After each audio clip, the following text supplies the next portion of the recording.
Yang pertama katanya reaksi KDM yang aneh. Yang kedua, KDM habiskan 3,8 triliun di dalam waktu 2 hari.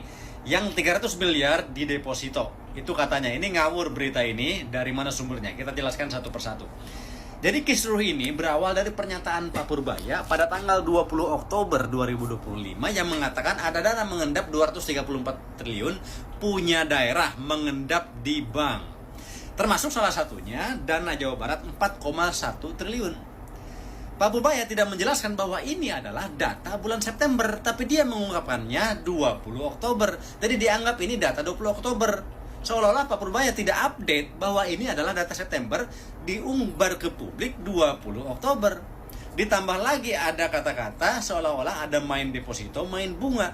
Publik yang pendek pemikirannya langsung meledak.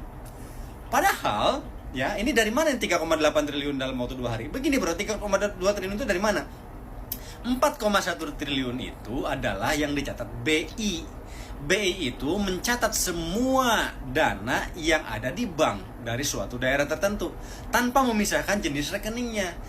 Yang 4,1 triliun itu 300 M dalam dana yang milik BLUD, Badan Layanan Umum Daerah, BLUD 300 miliar. Yang 3,8 triliun ini baru itu adalah RKUD, dicatat dalam BI menjadi 4,1. Mendagri hanya mencatat 3,8 karena dia hanya mencatat rekening yang siap dipakai. Begitu, 3,8 bukan habis dalam 2 hari. Lalu setelah dikonfirmasi oleh KDM, ternyata 4,1 triliun itu salah pada tanggal 20 Oktober.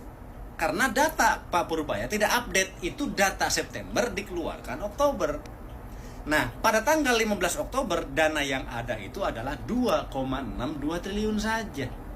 Artinya 1,2 triliun sudah dipakai sejak 30 September sampai 15 Oktober. Dipakai apa? Belanja pembangunan. Jadi salah kalau orang bilang buru-buru dipakai gara-gara takut ditarik Purbaya.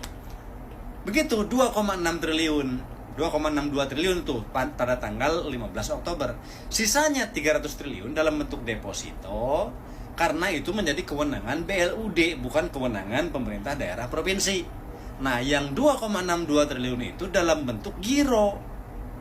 Kenapa giro? Karena itu adalah pilihan terbaik yang lebih liquid, bisa dicairkan kapan saja, bisa dipakai untuk bayar setum, bayar tukang bikin solokan, bayar gaji pegawai, bayar listrik, lain sebagainya. Katanya rugi, kata Purbaya. Terus harus disimpan dalam bentuk apa? Dalam bentuk SBN, surat berharga nasional negara, surat hutang negara misalnya, ataupun dalam bentuk deposito.